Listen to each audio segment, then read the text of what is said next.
अभिमन्यु की वीरता।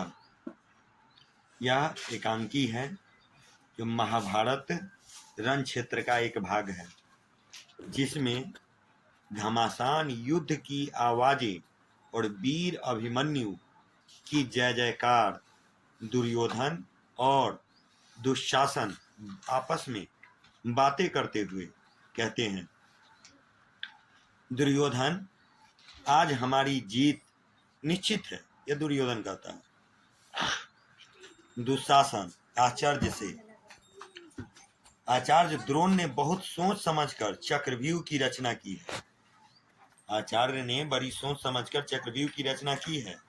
अर्जुन यहाँ रहते तो कुछ डर भी होता। फिर दुर्योधन कहते हैं, यही सोचकर तो आचार्य ने आज ही चक्रव्यूह बनाया। द्वार पर वे स्वयं उसकी रक्षा कर रहे हैं। फिर दुशासन कहता है, मैं वहीं से आ रहा हूं। चक्रव्यूह के द्वार पर बड़ी घमासान लड़ाई हो रही है। सभी पांडव वीर उसे तोड़ने में लगे हैं। सबसे आगे हैं अर्जुन का पुत्र अभिमन्यु। दुर्योधन कहता है, जोर की हंसी हंसते हुए, अभिमन्यु चक्रव्यूह तोड़ेगा? हंसता है। फिर दुशासन कहता है, लेकिन वहां जबरदस्त लड़ाई हो रही है। दुर्योधन, होने दो। दुशासन, चक्रव्यूह कभी नहीं टूटेगा। तुम भी उसी द्वार पर जाओ, उसकी रक्षा करो। फिर दुशासन कहता है, जा रहा हूं महाराज। एक तरफ से बाहर निकल जाता है वह। फिर दुर्योधन हंसते हुए, अभिमन्यु चक्रव्यूह तोड़ेगा? ऐसा कैसे हो सकता है? दूसरी तरफ से हाथ में तलवार लिए हुए अभिमन्यु का प्रवेश होता है। दुर्योधन को देखकर जोर की हंसी हंसती है। दुर्योधन चौंक कर उसे देखता है। दुर्योधन, कौन तुम? अभिमन्यु। अभिमन्यु जवाब देता है, हाँ, मैं हूं तुम्हारा काल। दुर्योधन कहता है, यहाँ कैसे आए तुम? यहाँ पर तुम कैसे पहुंच गए? फिर अभिमन्यु जवाब देता है, तुम्हारे प्राण लेने के लिए। दुर्योधन, चक्रव्यूह का द्वार टूट गया? अभिमन्यु, हाँ, टूट गया, उसे तोड़कर आया हूं। दुर्योधन आश्चर्यचकित हो जाता है।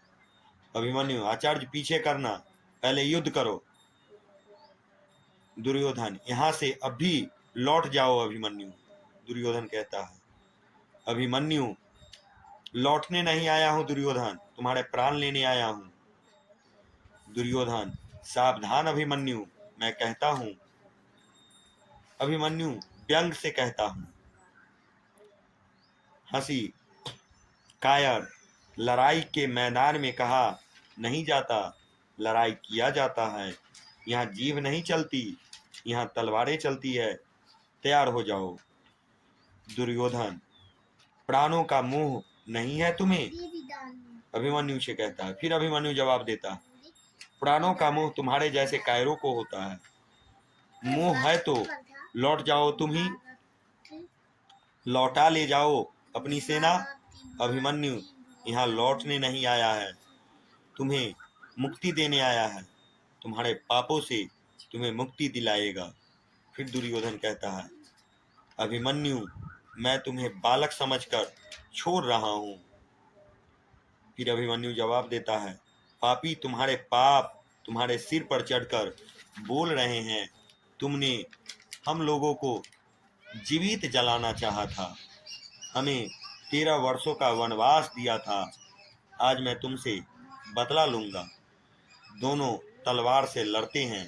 दुर्योधन अभिमन्यु की चोट नहीं सह पाता और लड़ते लड़ते निकल जाता है। अभिमन्यु आगे बढ़ता है, तभी दुशासन का प्रवेश होता है। फिर अभिमन्यु कहता है, तुम कहाँ छिपे थे कायर? मैं तुम्ही को खोज रहा था। दुशासन आज बिना प्राण लिए मैं नहीं छोड़ सकता। फिर दुशासन जवाब देता है, सावधान अभिमन्यु, संभल कर बोलो।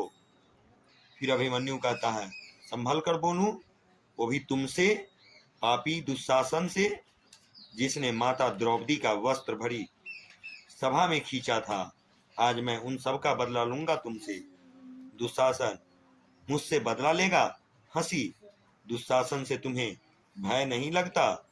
अभिमन्यु कहता है, अभिमन्यु को किसी से भय नहीं लगता। बड़े बड़े वीरों को आज मेरी तलवार ने संसार के पार उतारा है। दुर्योधन और महारथी कर्ण आज मेरे सामने से भाग निकले हैं। अब तुम्हारी बारी है। दोनों की तलवारें टकराती है। दोनों कुछ देर तक लड़ते हुए एक तरफ से बाहर चले जाते हैं। पीछे से आवाजें आती रहती है। दूसरी तरफ से कर्ण और दुर्योधन का अन्य 4 वीरों के साथ प्रवेश होता है। पीछे से अभिमन्यु की जय जय की आवाजें आती है। दुर्योधन कहता है, अब क्या होगा? कर्ण, यही तो मैं भी सोच रहा हूं। कर्ण कहता है।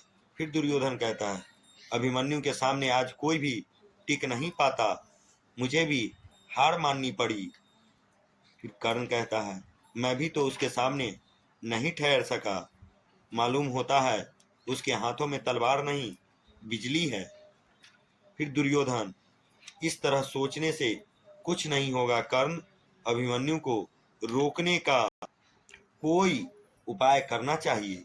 हमारी सेना का वह नाश कर रहा है। उसके वानों से आग बरस रही है। दुशासन का प्रवेश होता है। अभिमन्यु ने अनर्थ कर दिया महाराज, उसने अनर्थ कर दिया। दुर्योधन कहता है, क्या हुआ, कहो भी तो। फिर दुशासन कहता है, उसने लक्ष्मण की हत्या कर दी। कर्ण, लक्ष्मण की? दुर्योधन, हाँ, मेरे पुत्र, अब मैं क्या करूं? दुशासन, आप अधीर मत हो महाराज, हम अभिमन्यु से इसका बदला लेंगे। कर्ण, कुछ तो करना ही पड़ेगा। दुशासन कहता है, मैं कहता हूं हम सभी मिलकर उससे लड़ें। अलग अलग हम उसके सामने नहीं टिक सकते। दुर्योधन, तुम ठीक कहते हो दुशासन, हम सभी मिलकर लड़ेंगे। कर्ण, लेकिन यह अधर्म होगा। एक बालक के साथ सबका मिलकर लड़ना हमें शोभा नहीं देगा।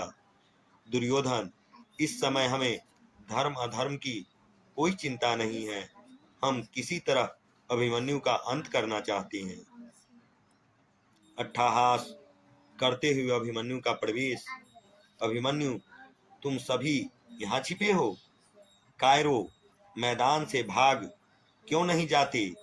दुशासन, हम तुम्हें ही खोज रहे थे अभिमन्यु, हम तुम्हारा वध करेंगे। फिर अभिमन्यु कहता है, मेरा वध? और हंसने लगता है।